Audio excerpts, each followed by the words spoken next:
And welcome back to Visceral Reactions, your regular stop for irregular amounts of horror. And you know what they say, the third time is the charm. For what, Matthew? For getting this episode right. Oh, okay. I am Matthew. I'm Quinton. And thank you for joining us on today's episode. We are discussing the 2015 genre-bending Bone Tomahawk with a lot of people. A star-studded cast for a film only made with $1.8 million. Yeah. So this is our first Western horror. Yep. There are more of them than some might expect. But that's something that we'll... More than you think, but less than you hoped. Yeah. So, I mean, to get right into it, Bone Tomahawk is a somehow darker and more twisted take on John Ford's The Searchers, where in addition to the kidnapping of a young white woman by a native group, this native group is kind of not native. I don't know if you can even describe them as human. That's part of the thing, and that's definitely something that we'll have to discuss. This group is made up of cannibals. Yes. So this is the closest that any of you will get to hearing us discuss Cannibal Holocaust. Or even The Hills of Eyes, but maybe we'll do that one day. Oh, well, we were gonna bring that up. Well, I'm just quick to the draw. Yeah. This is also the closest that we will ever get to discussing Tombstone. So yes, really, Bone Tomahawk is the bastard, inbred, incestuous child of Tombstone and Cannibal Holocaust. Yeah. Yeah, I think that's about as good of a way. And yeah, I mean that's really as simple of a plot as it gets. And it's a search and rescue. Yeah, with Kurt Russell, Matthew Fox, Patrick Wilson, Richard Jenkins, David Arquette, yes, Sid Haig. Yep. Let's see, and some other smatterings of peoples. Yeah, that aren't well known. I don't know much about Richard Jenkins. Oh, Richard Jenkins, fantastic. I'm sure he's fantastic. I mean, everyone's on their A game in this. Yeah. Richard Jenkins is a frequent collaborator of Guillermo del Toro. Oh. He was in both Shape of Water and Nightmare Alley. Multiple Oscar nominee. Let's see. Somewhat of a character actor. I feel like all of them are. Pretty much. Kurt Russell's more of a leading man. Yeah. Maybe not so much now, but, 80s. I would say always. Okay. Yeah, we have a post-Lost Matthew Fox. Yes. Who I've missed. Yeah. Very much missed. I love Matthew Fox. Patrick Wilson in between Conjuring 2 and 3. He's always great. I always love Patrick Wilson. And let's see. Yeah, so it's kind of I guess just like with Dead and Buried, but this time more with the cast, we get horror. A lot all of stars. Yeah. Kurt Russell with all the Carpenter films. Yeah. Sid Haig, we talked about with love Sid Haig. House of Thousand Corpses. David Arquette, obviously, with Scream. And Eight-Legged Freaks. Yes, which I saw that in theaters. Let's see. And like I said, Patrick Wilson with Conjuring. Not just Conjuring, but Insidious. Yes. And Matthew Fox, unless there's a horror movie. He may have been. The closest thing, actually, the closest to horror that I think Matthew Fox has ever gotten is the Jack's Tattoo episode of Lost, which I don't remember that. It's been a while. Well, it's good that you don't remember it because it's the worst episode of the show. Oh, yeah. It explains how I got that tattoo. Yeah, and it doesn't explain it. It doesn't explain what it is. It just explains how, him getting it. I miss Lost. I should rewatch Lost. Yeah. So let's see. All right. So we have Kurt Russell, who is the sheriff. Always. Sheriff Hunt, which he has a mustache that is somehow larger than his mustache in The Hateful Eight. It's weird. He has a mustache, but it's like thin mutton chops because it doesn't connect. You can see it in instances where it's just more hair, just thicker. Yeah, it's weird. It's fabulous. I mean, it's like I don't know. It's like it's a blend between his Hateful Eight mustache and Tombstone. Tombstone. Yeah, it's bigger than Tombstone, but with the coloring of Hateful Eight. Mm-hmm. So the film opens up with Sid Haig and David Arquette, who are clearly outlaws. Yep. They are killing people, or they have just killed people who are traveling in their sleep. And next thing you know, they get ambushed by who knows. They wander into like a burial site. Yeah. And we only see like a glimpse of this ashy humanoid killing Sid Haig way too early. I wish there was more Sid Haig. I mean, it's a hell of a way to go out. I know, but I love this because of House of a Thousand Corpses. I just love Sid Haig. Yeah.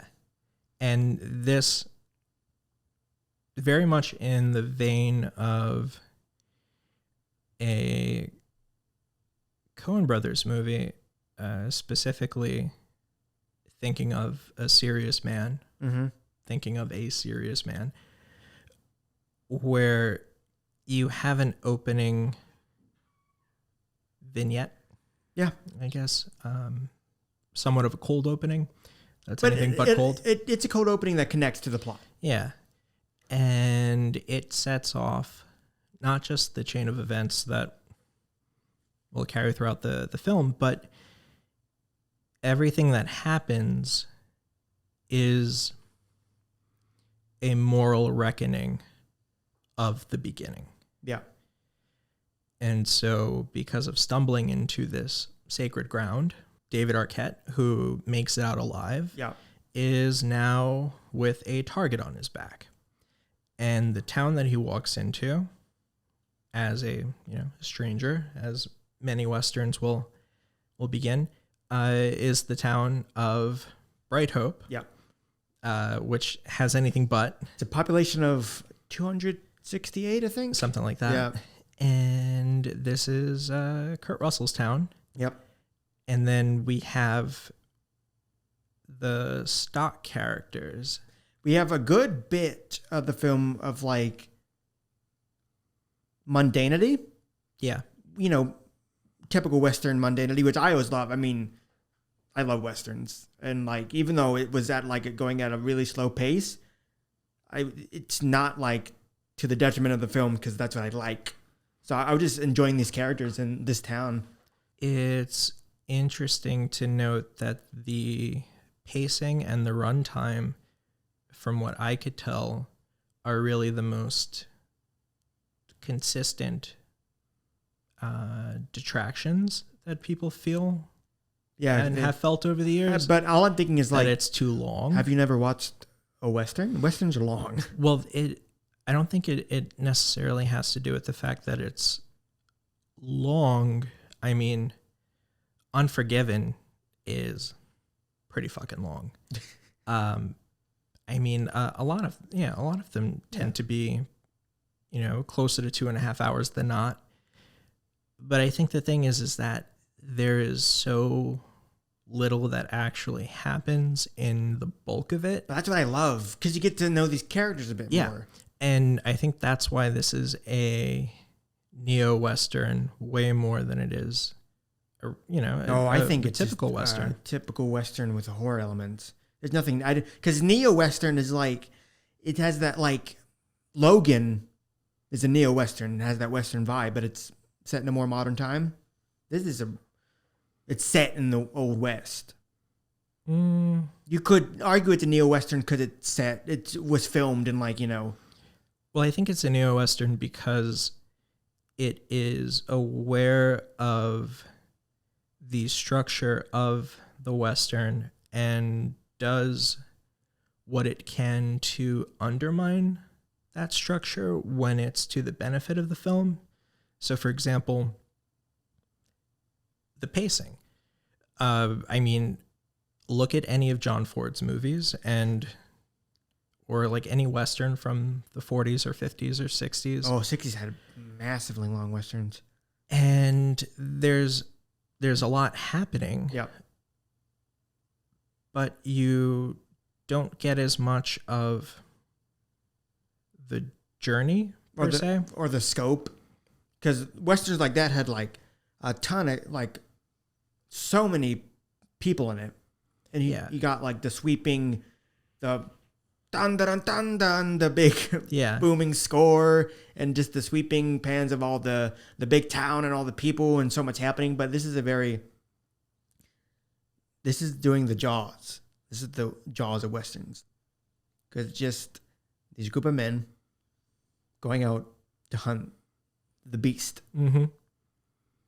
Yeah, no, that's a good comparison.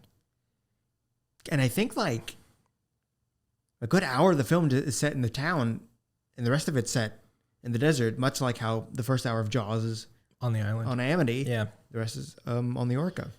Yeah, the bulk of the first half is really just Patrick Wilson laid up in bed with a broken bone in his leg. Yeah, that makes it pretty difficult for him to walk. Yeah.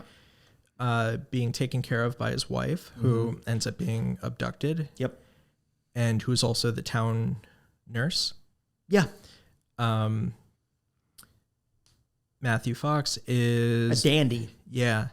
He is the sober, non-tubercular Doc Holliday. Yeah. But even though he's like kind of an ass, I don't hate his character.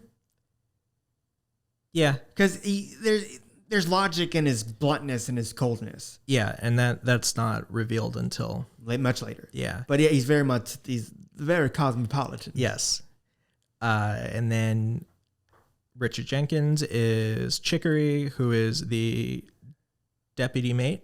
Yeah, he's the second deputy. Yeah. I'm trying to think of the character from Rio Bravo, played by. Is it Walter Brennan? I don't remember the characters. I love that movie. I can't remember. Well, he's definitely playing a Walter Brennan type. Yeah. Especially. But in Rio Bravo, he plays a deputy. I don't remember the character's name. It's fine. But he's kind of like the kind of no nonsense, kind of in his own head. Just kind of. He is the more observational character. Yeah. He's the one who brings the film or provides the film with a sense of interiority that the other characters don't necessarily have that much. Yeah, he's kind of dim-witted. He's not too dim-witted, but he's that type of character that's he's not comic relief 100%, but he brings a breath of brevity to the film. Yeah. And then, so Patrick Wilson is like he's Brody. Yeah. He's Chief Brody.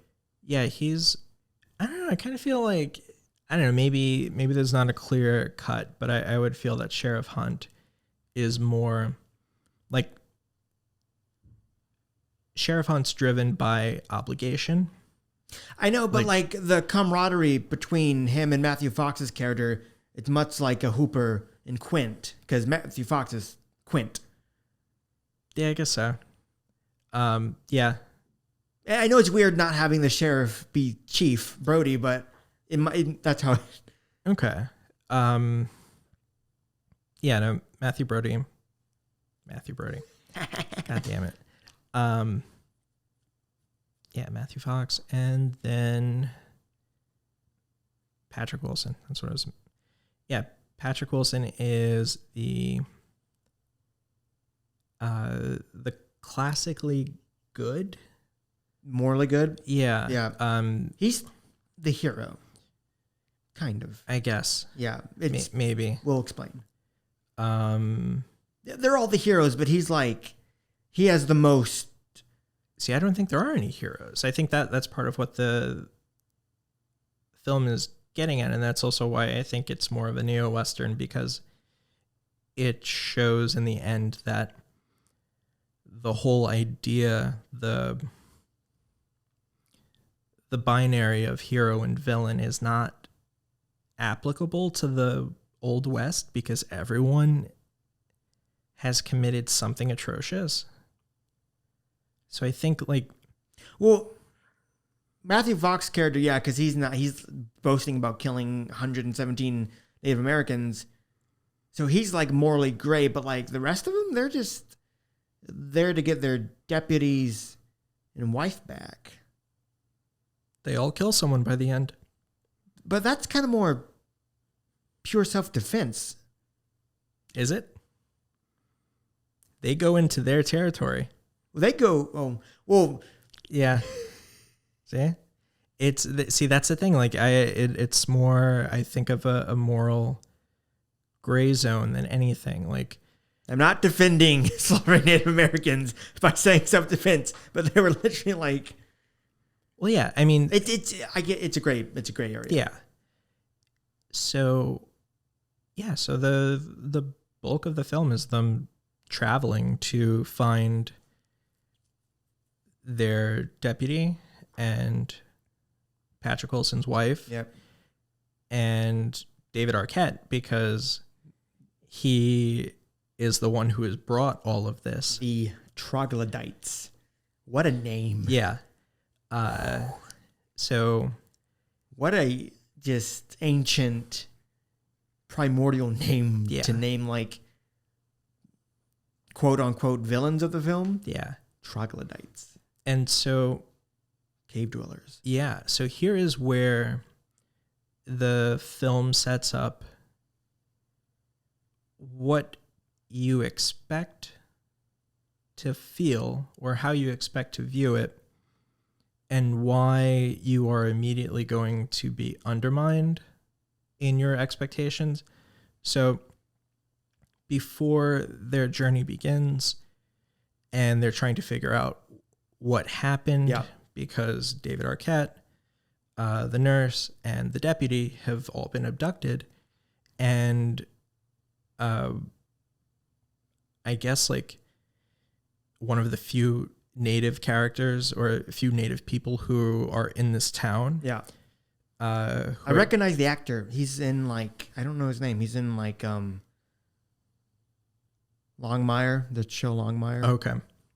And things like that. I want to say that he was a doctor of some sort. In the movie? Yeah. I think it was they said like professor or something. Yeah. A story? That's his character's name, the professor. Oh, is it? Okay. Yeah.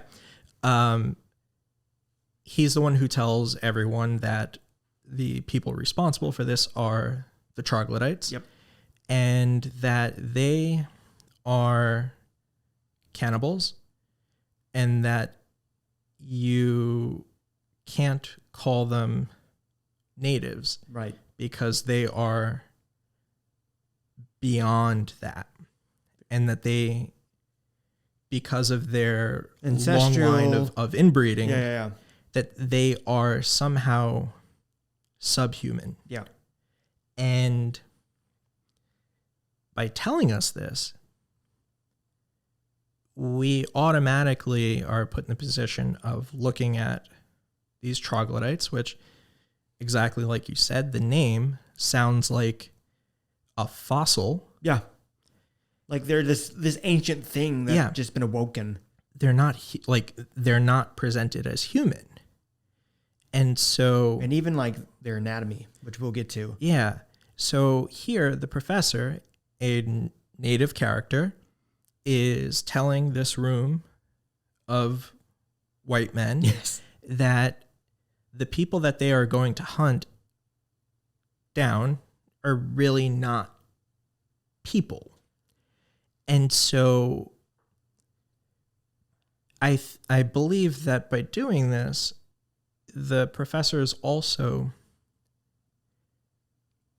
getting us to not look at what happens as the typical cowboy native Western. Right.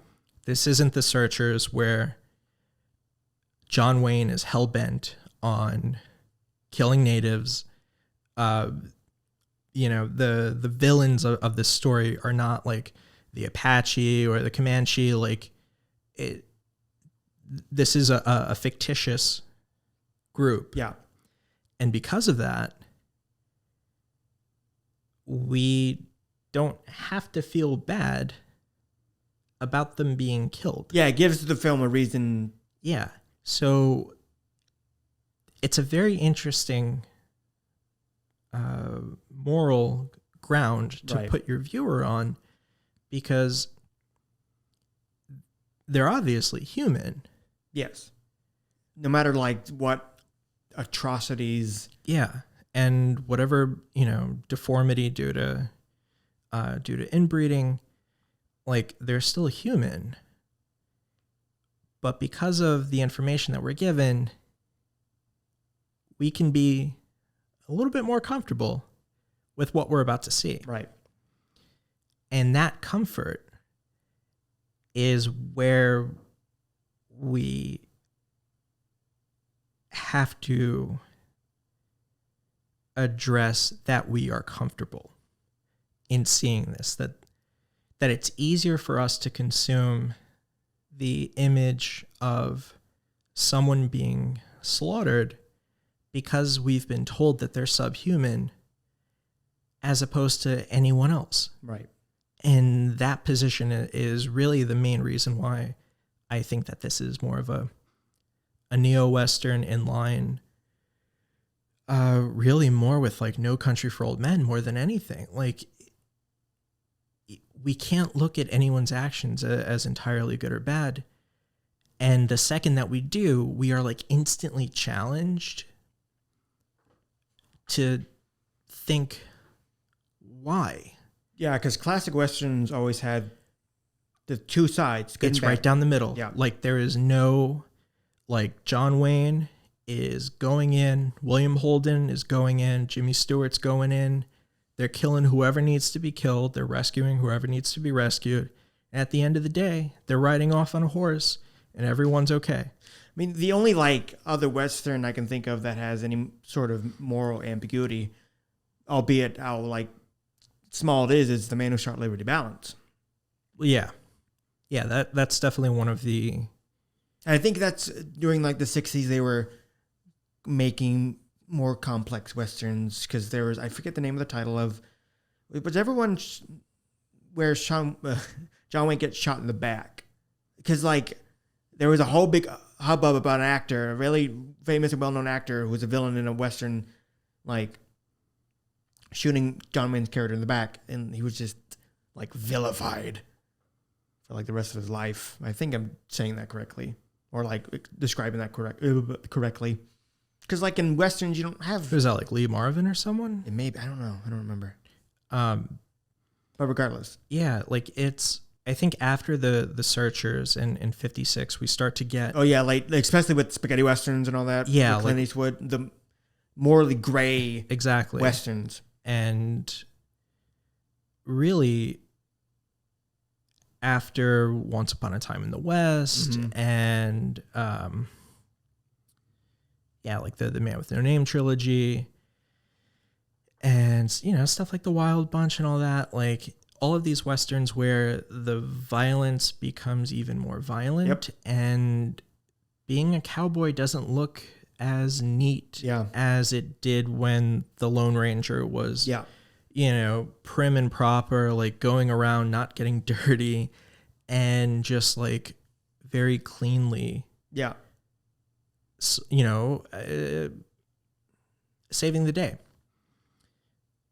But then by the time we get to Unforgiven, it's like that's the moment that the Western makes a change that it never goes back from. And I mean, really, Unforgiven and Tombstone, Right. which come out a year apart from each other. You see Tombstone taking one of the biggest myths that the Old West has ever given us And glorifying it up until the end. Yeah. And, you know, we, like in those stories, you never see Doc Holliday dying. Like, you never see him coughing up blood. Right. You know, it's one thing to have the image of him as like the fastest gun alive, but then like to see Val Kilmer looking like a ghost. Yeah, most of the film just dying. Yeah. Pale as a sheet. You know, to see the way that people are so quick to kill one another. Yep. That, you know, Wyatt loses one of his brothers. Yeah. You know, like, almost loses the other. Yeah, like Morgan dies in his arms. Mm-hmm. You know, and here's a man who vowed never to kill again. Yep. And now he has to break his own code. Yep. And gun down a lot of people. Yes. So like it's like we still get the myth, we still get the storytelling. Mm-hmm. But then it shows us all of the ugly things that you never get told, but you kind of just gloss over. And then with Unforgiven, I mean, again, another character who vows to never kill again is suddenly put in a position where he has to. And we get Gene Hackman in one of his best roles as just one of maybe like the meanest son of a bitch of all time. And, you know, Morgan Freeman and then Clint Eastwood in probably like his best like acted, you know, role as Bill Money. And you get the sense that the genre is tired. And so for these two movies to come out when they do, yeah, it's like putting it to rest, which makes it really weird that you have movies like Maverick come out just a couple of years later, and it feels a little hokey because I think after such a morally dubious turn, people wanted the Western to go back, which is why you have Maverick, which is literally an adaptation of a TV show from like the 60s. Right. So all of that is to say that Bone Tomahawk is much closer to Unforgiven and Tombstone than it is to anything that comes before it. Yeah. Just a more brutal, Yeah. hard. I mean, the film opens with Sid Haig berating David Arquette for not cutting off a head properly. Yeah. Like that's how, like, the movie literally opens with a man's neck being cut. yeah. That's literally the first thing you see. Yeah. And like you're hearing a dull knife against bone. You're seeing David Arquette try his best to sever this spine. And then all of a sudden the guy still moves and gets off a shot. Yeah. And Sid Haig's like, what the hell are you doing? Like, you didn't do it properly. Yeah. You know? So like that's the kind of world that we're thrown into. And from then on, it just escalates. And then it plateaus. And then it has moments of these bursts of violence. Yes. And then the end is unlike anything you've ever seen. So, yeah. Yeah. This is Craig Zoller's debut. What a debut. Yeah. We've had a handful of those lately. Yes. Of holy shit, this is the first thing you made. Yeah. Craig Zoller would go on, I think his movie after this is Brawl in Cell Block 99. Yeah, a very John Carpenter-esque title. Yeah, with Vince Vaughn. I haven't gotten a chance to see it, but like I heard great things about Vince Vaughn's performance. The thing is like every movie he's done, the director, have all been positively reviewed. Yeah. Great. They've hardly made any money. Yeah. He's very much in a John Carpenter situation of everyone who sees it is like, yeah, this is great, but no one's going to see it. Which it sucks because like Bone Tomahawk's not only a damn fine Western, just a damn fine movie all around. Yeah. Everything from the costuming, the score is almost absent, but then when it appears, it's chilling. Visuals? Oh, it's beautiful. Yeah. Like it really. This movie was made for less than $2 million. You would never know. No. They use that budget. The script is as close to anything that anyone can make. The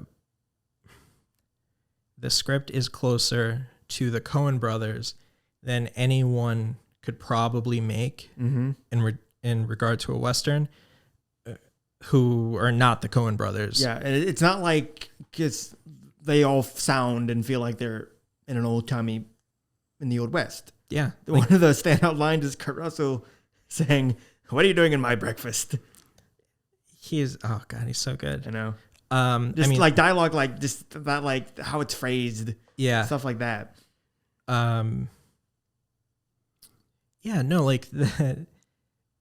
Richard Jenkins has all of the best lines, which is saying a lot because it's full of yeah. Oh man. The moment that Bruder, that Matthew Fox is leaving the bar at the beginning after they're deciding to go on the hunt. And the professor says something about, like killing natives or something. And the weird boast. Yeah. And he says, not a boast. It's a fact. It's a fact. Yeah. And he just walks out and you're like, holy shit. You never lose sight of the brutality. No. Patrick Wilson's broken leg gets worse and worse. Whatever sound effect they're using for that leg getting crunched and munched is even more visceral for me than any of the brutal violence that is in this film. And it is brutal. Yeah. But like, it's a weird combination of like, it's all there, but it could be like a lot worse. Yeah. And it's tastefully brutal. Yes. And then the end, I'm sure, is where people might disagree with that. But along the way, there's really not much. But then there's a very important moment where the guys are camping out and, they have a perimeter set. Yeah. To make sure in case like bandits come by or like the troglodytes come by, like who knows. And a guy comes up and he speaks Spanish and two guys. Well, they don't see the second guy first. Right. And everyone's gun ready, and then the second guy comes up and they're talking, and Matthew Fox just opens fire, kills both of them, and everyone's like, "What the? Why? Like, are you kidding? Yeah, seriously? Like they were." Unarmed. Yeah. And Patrick Wilson and Chicory. Patrick Wilson's character was Dwyer. Yeah, I think so. Tom Dwyer? Maybe. I'm bad with character names for these. For definitely Dwyer.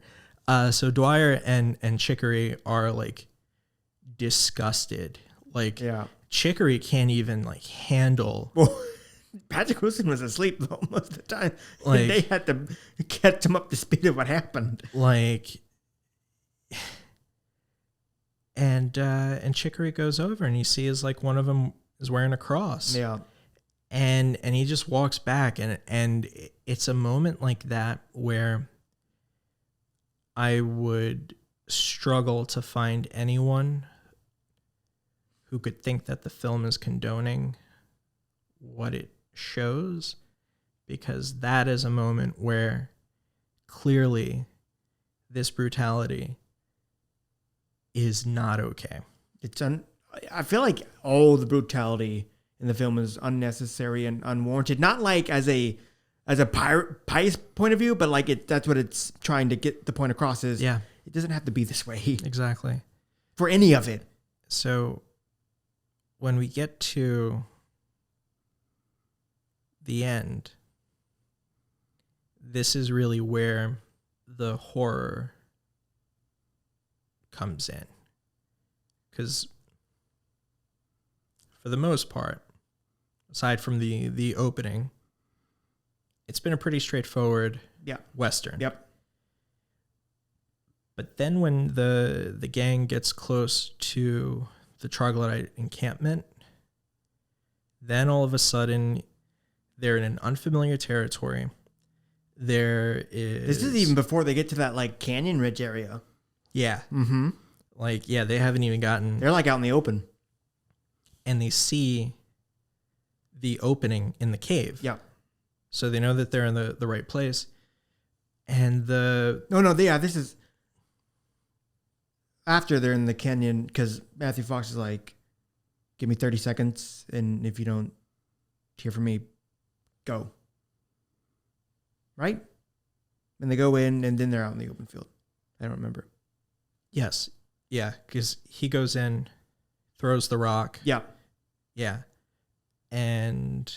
But at this point, they're out like kind of in the open and like. Oh yeah, they're fair game. Yep. I mean, there are all of these boulders all over the place, and all of a sudden, they start getting attacked, and it just continues to ramp up from here. Richard Jenkins gets like the brutality when it comes to the troglodytes. It's so quick. It's so quick. Yeah. It's astonishing how quick it is. You don't even have time to react like what just happened, because in like 1.5 seconds you have Richard Jenkins getting hit with the head with something, Kurt Russell getting shot in the shoulder with an arrow, and Matthew Fox's hand getting cut off by a piece of sharpened jawbone.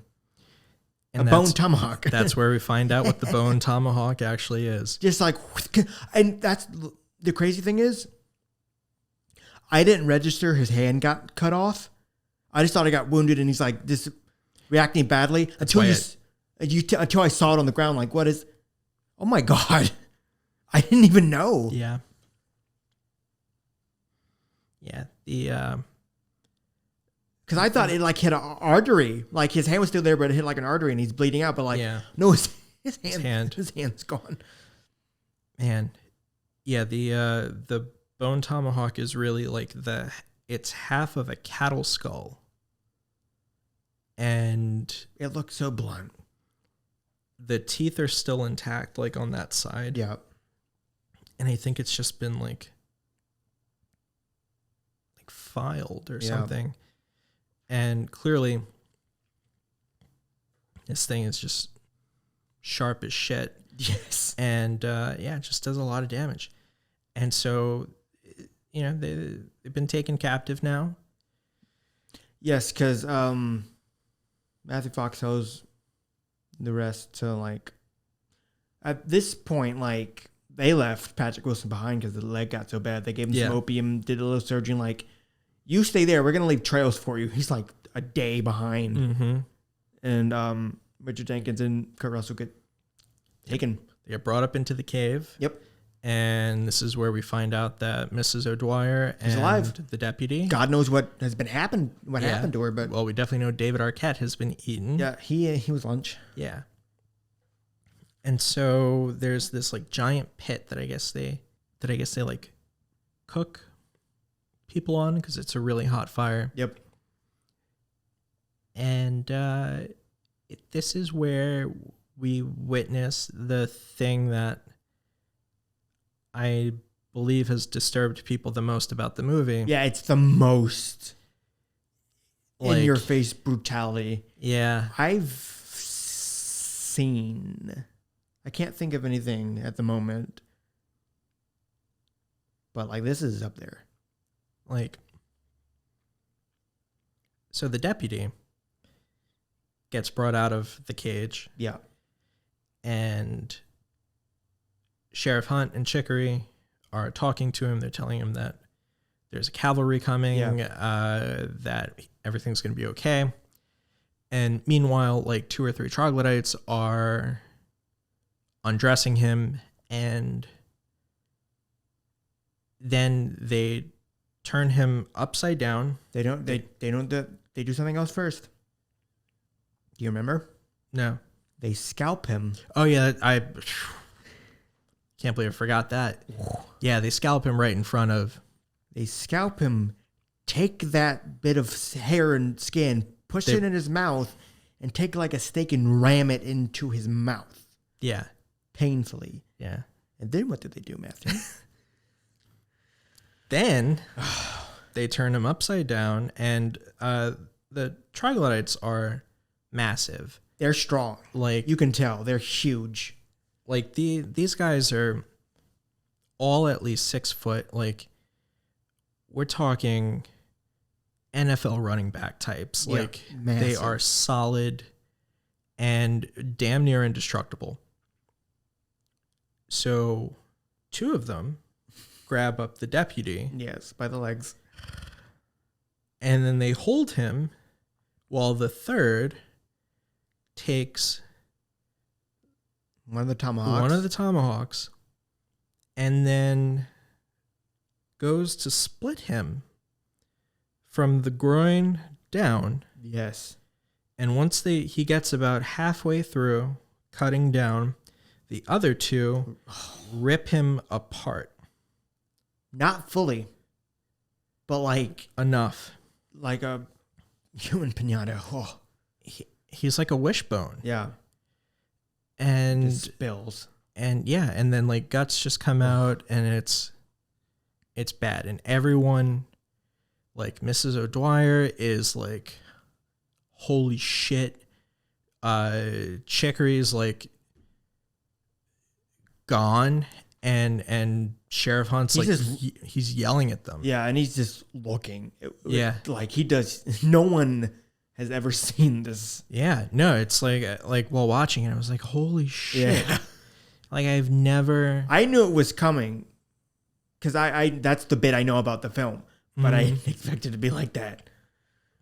Man, it's rough. It's very rough. But the thing about me talking about like the tasteful gore is we never see like the front of him.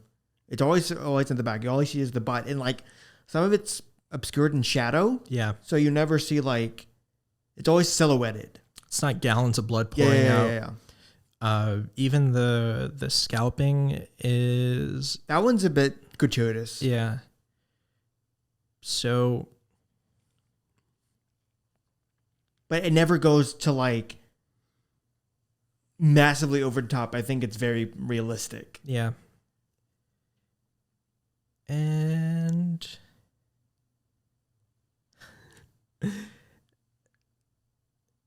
And so now the breakout attempt, like the plan to poison the troglodytes with the opium in the flask that Sheriff Hunt had, and Mrs. O'Dwyer knows how much they've taken. Yep. Who's gonna die? Who's gonna be asleep? And who's gonna be fine? So they trick 3 of them. 3 of them to drink.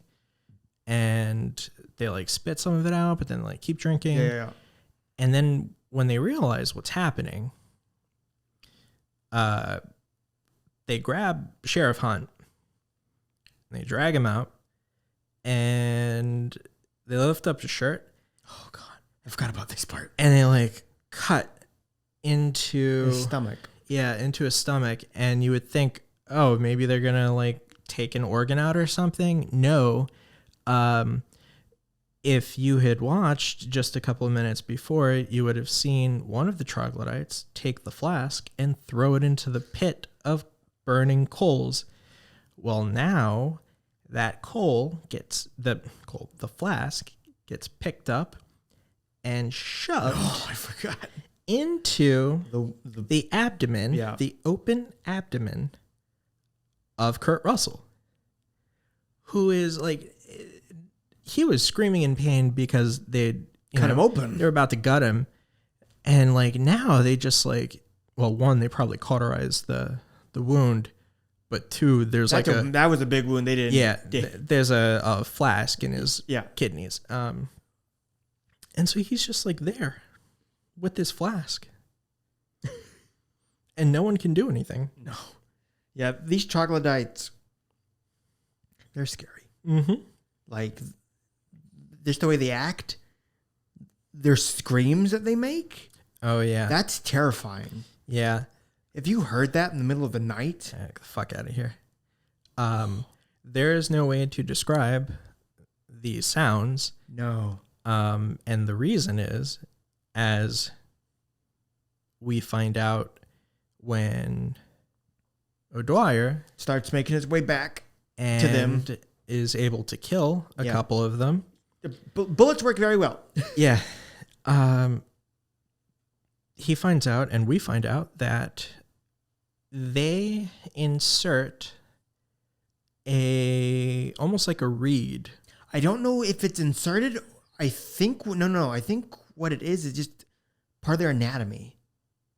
Because there's a little bit of bone sticking out of the collarbone. And he's like, what is that, jewelry? And he goes to take it out. It's like in the flesh and tendons. I think that's just their anatomy. I think they insert those into themselves. I don't know. Because they'll have to, how it works, it's like it's a type of reverberating device, like a Velociraptors thing in like Jurassic Park 3. Yeah. I don't think that they have that much knowledge of how their body works to be able to do that. I think because they've been in these caves for God knows how long, inbreeding. They don't have a language. It's just this loud, visceral yell.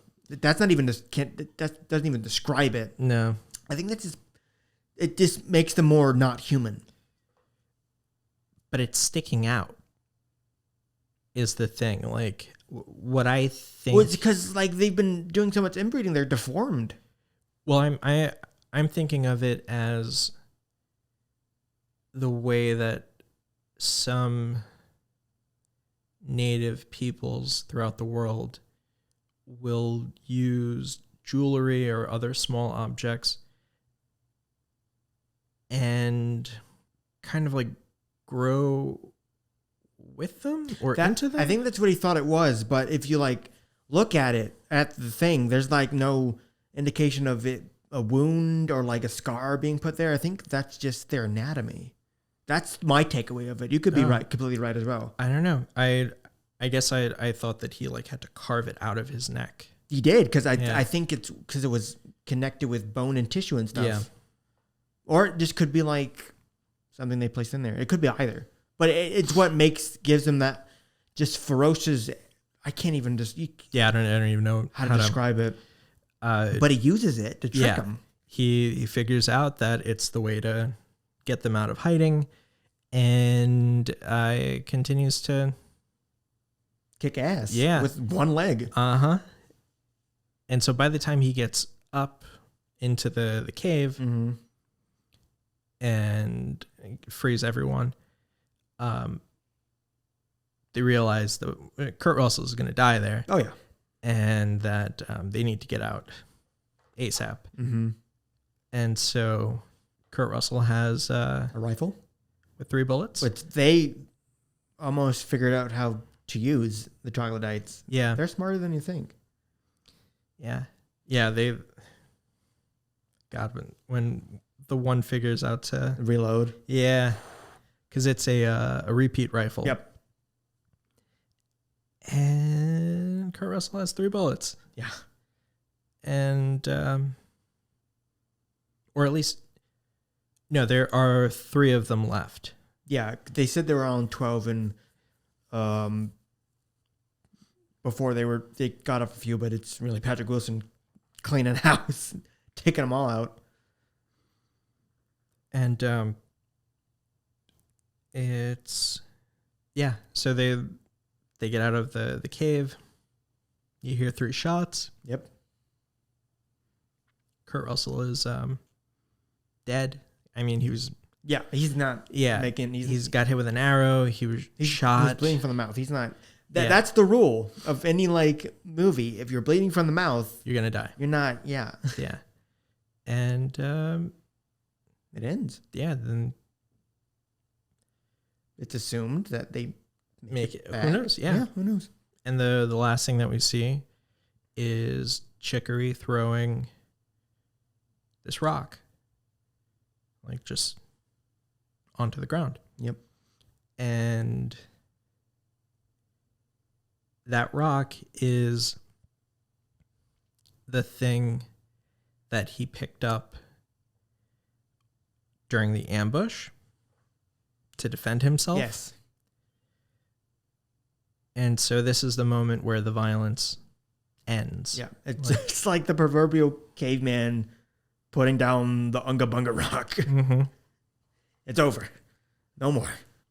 We were talking about the crossover between Westerns and horror. Yeah. Now, we have... Let's see. Oh, you're trying to think of some? Well, I have a list Oh, here. okay. I was just trying to read them. Oh, I can see it now. That's a lot more than I thought there was. Yeah, and they go back pretty far. Oh. So, let's see. Can you not see it? Yeah, no, I can't see it. All right, so we've got the Pale Door from 2 years ago.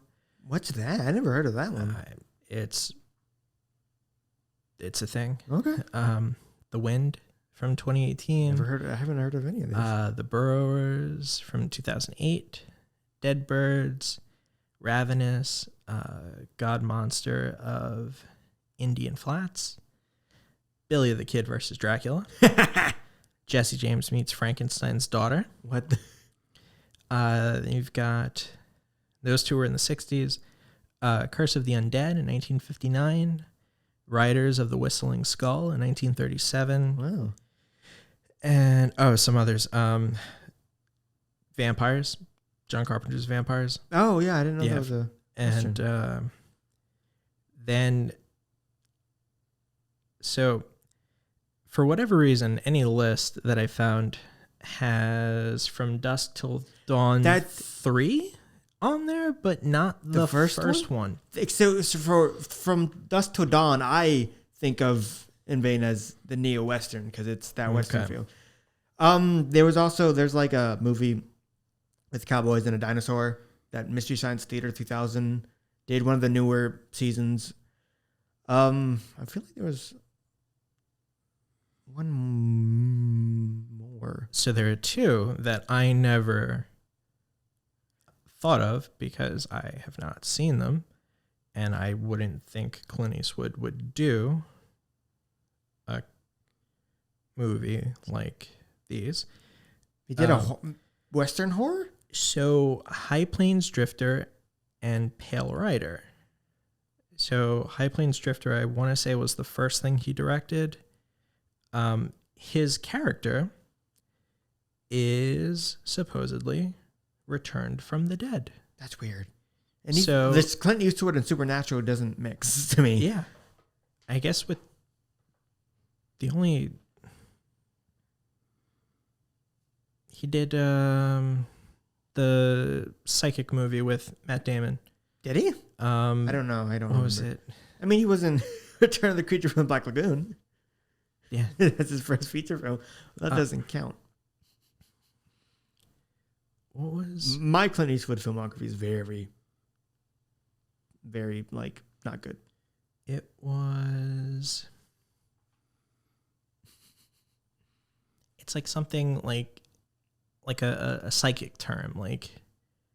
Anyway, it's bothering me. So it's made for the Walter Brennan character.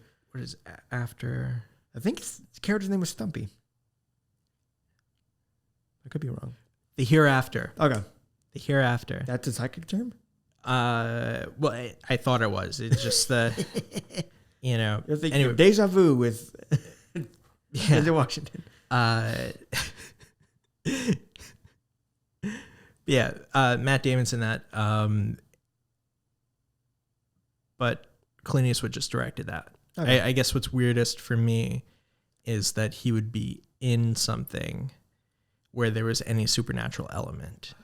And I want to say that it's not like from what I saw, it is not like maybe it's like a symbolic, like came back from the dead. Okay. Like I think his character like literally was dead and is now like back with a vengeance. Cool. So he is the Pale Rider, which, you know, I mean, death is often called. So there's the the Jonah Hex movie with Josh Brolin. There's a Tales from the Crypt movie with Billy Zane in it. Billy Zane. Yeah. Who's also in Tombstone. Yes. Pretty boy. He is. Yeah. And yeah, so that's. And there's like not like a big maybe there's probably like a ton of like Western novels that are horror. Oh, I'm sure. I was going to recommend a couple of Western horror comic books. Oh. So let's see. Which like I'm wondering why it's not a bigger genre on film, because like the isolation of like a Western town in the middle of a desert, a creature, something is lurking out there in the night. That's terrifying. Yeah. That could be like really, really like suspense. And that's... You could argue that Tremors is kind of a Western horror. Yeah. It's got the feel of it. Well, I mean, think about something like 30 Days of Night. Yeah. Or even... Oh, 30 Days of Night, like not in Alaska, but in a Western town, it would be great. I would love that. Yeah. Well, even, okay, like let's look at how The Hateful Eight and The Thing are essentially the same movie. One's a Western and one's sci-fi, or sci-fi horror. Uh-huh. But if you like tweak, you know, just a few things, then you could switch that. Right. So, yeah, no, I think as far as like what makes the two genres so compatible is that you have an inherent man versus something structure. You have the importance of the environment. Yep. Like the surroundings play a key. Like no matter what Western you're talking about, the territory, like the land, is going to play a vital role. Yep. The same as like any haunted house or like literally any horror movie where you are determines how you may or may not get killed. There's, maybe this goes into the first one, but there's also the innate question of survival. Yep. Being key. And as we see in Bone Tomahawk, the value of violence. Yeah. Like, who dies, how they die, and when they die. It has a huge implication of how we think of the entire film. Right. Like, you know, Sid Haig getting killed in the beginning of the movie gives his life a certain value that, you know, Matthew Fox does not have. Yeah. Like, it's a much lower value where he can get killed in the beginning and it's fine. Like Right. because we see him do something bad, and so he gets killed, and so it's closer to justice than anything else. Yeah, because we didn't talk about it.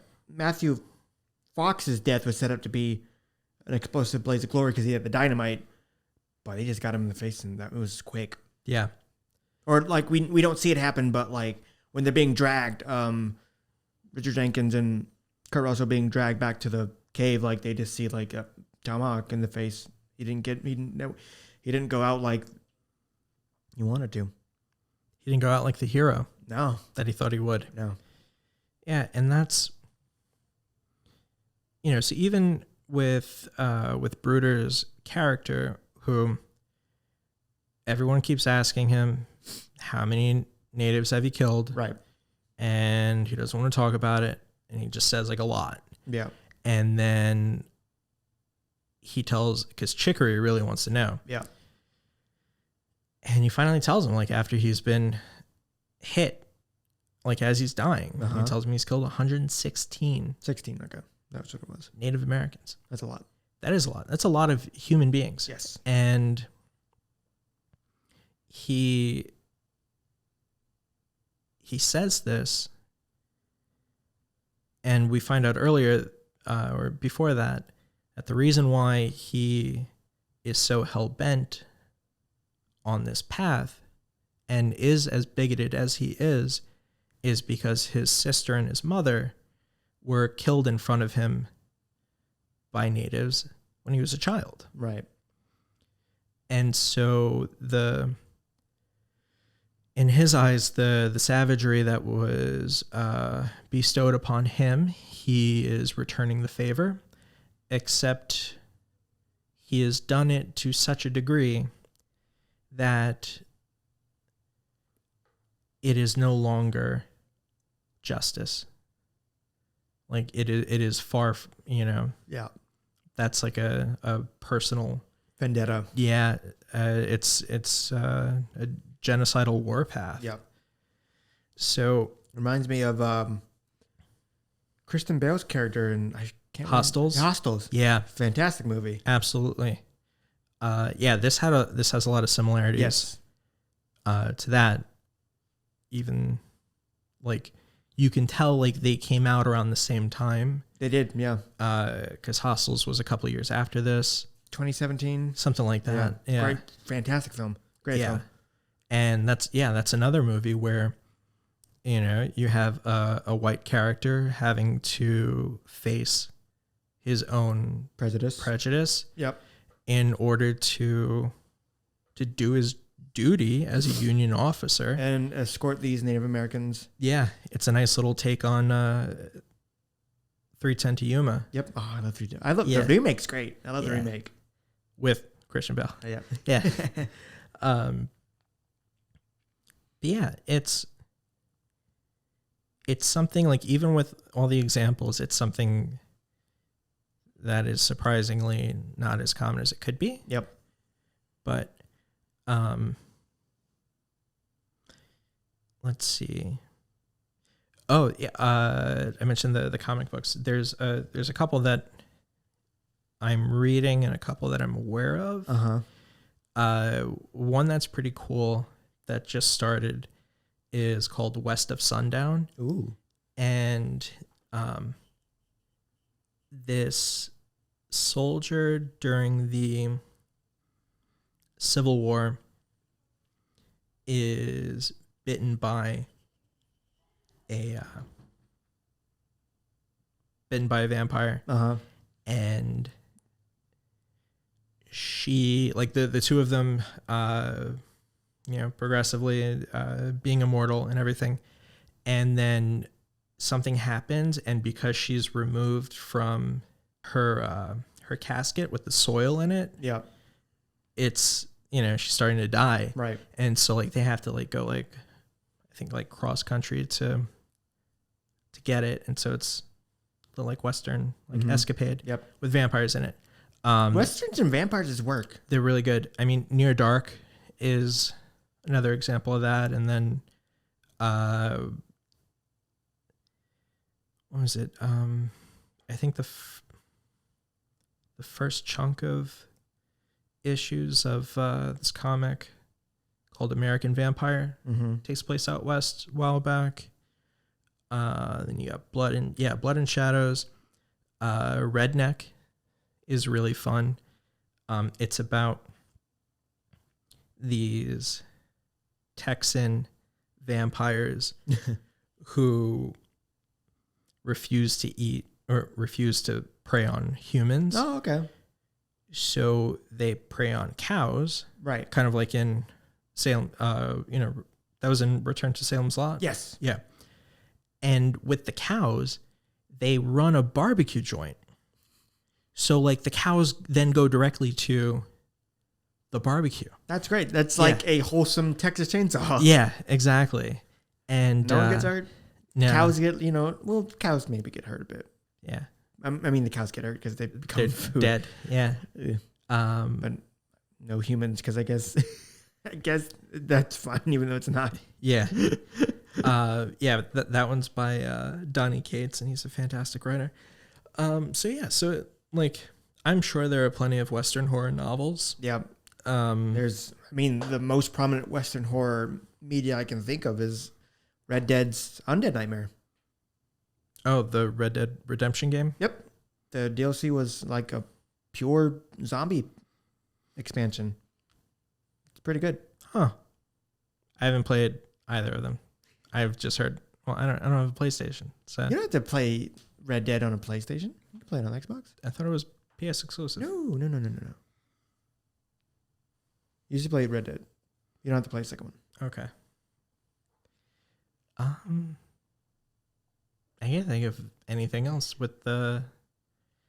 Yeah, but the point is that the two go very well together. Yeah, they do. And I would like to see more.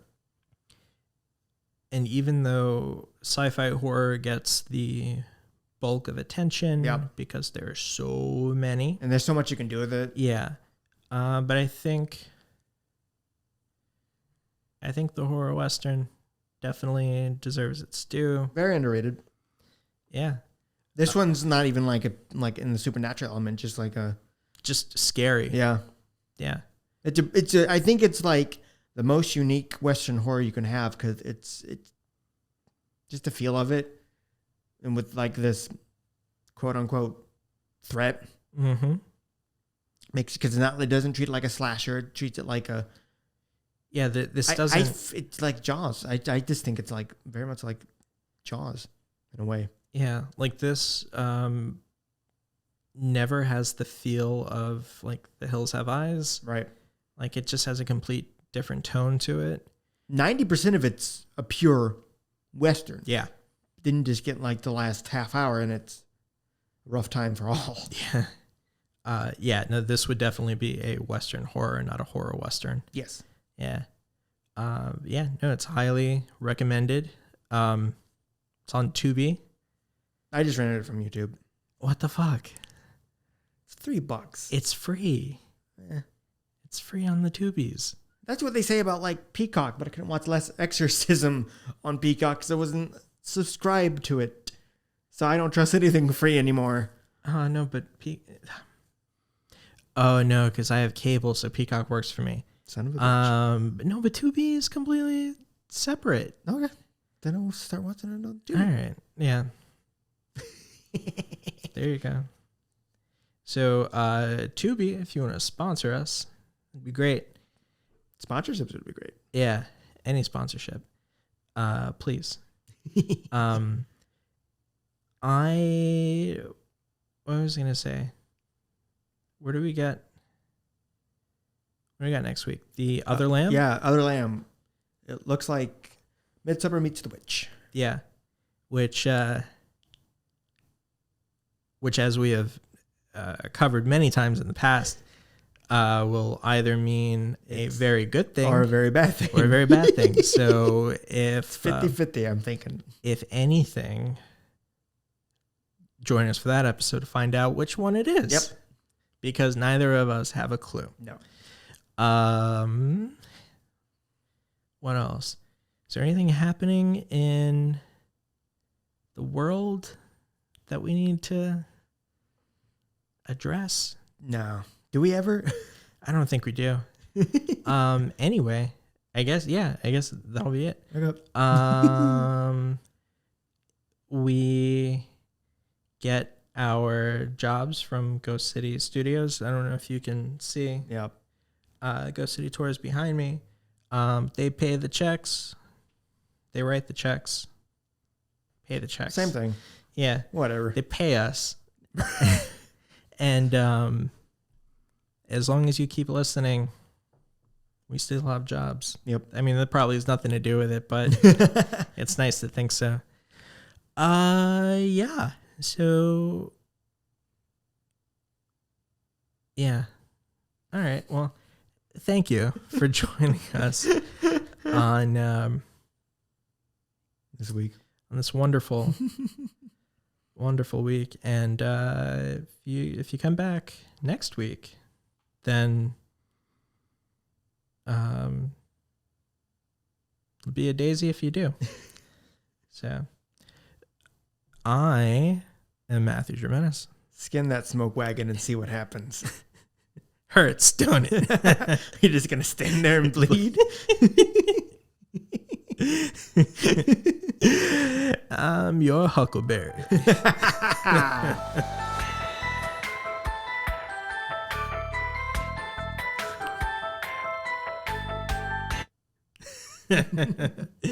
Why, Kate, you're not wearing your bustle. How lewd. Oh, Johnny, I'm sorry. I didn't even know you were there. You may go now.